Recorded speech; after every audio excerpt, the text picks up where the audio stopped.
I'm Don Pettit. I'm a NASA astronaut, and I'm on the International Space Station. Give me a summary of what the mission goals are for your time on orbit and what responsibilities and jobs are going to be yours when you're up there. Well, I'm one of the science guys and I'm one of the repair guys. And fortunately, there's lots of science and lots of repair to do on station, so that will certainly keep us all busy. Give me a couple of examples, if you would, of some of the human life sciences experiments that you're going to be involved with on this flight. Well, living and working in space go along with doing science experiments in space.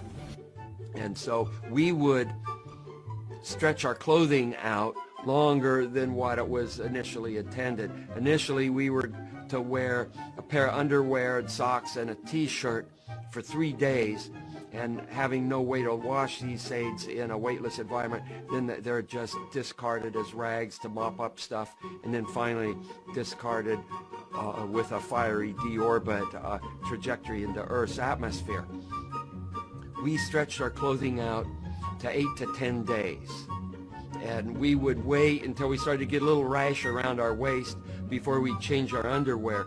And that was sort of our signal that says, hey, I think it's time to get a new pair of skivvies. And we did this voluntarily. We did this with a sense of humor because it was necessary in this frontier environment to preserve these resources for future crews. We had a problem on one of our spacewalks where we were trying to unfold a beam that supports some lights on the outside of space station. And this beam was folded up into its launch, for its launch state, and we were supposed to go out there. It's supposed to be a simple task where we just unfold it so it could be useful. Well, it was stuck. We couldn't get it to unfold. And we actually gave up on that spacewalk. And then we came back on another spacewalk sometime later with a solution on how we were going to unfold this beam. And what we had was a hammer. And we had gotten permission from the flight directors on the ground to get out this big honkin' hammer that we have, which we had to borrow from the Russians because they had it on the Russian side of space station.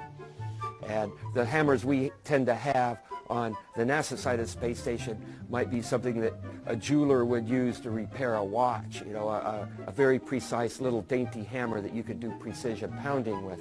So we borrowed this Russian hammer, and we went out on our spacewalk with this big hammer, and we had permission to start beating on this piece of spaceflight hardware.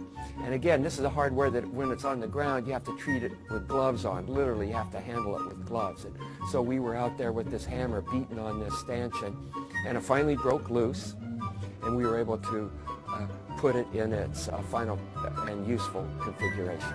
You have a whole series of O-rings in here, and a shaft that you rotate. So, I mean, like on the space station, how many of these would you have?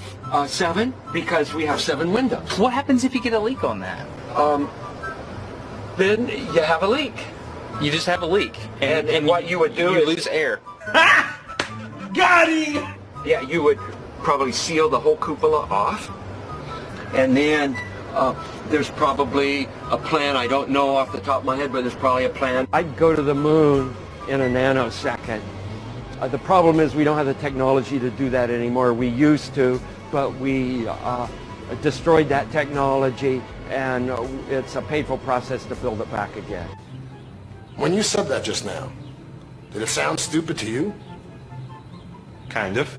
And I'll kind of sum it up by saying you have to have a bit of a sense of humor and allow things to change from what you originally thought they might be.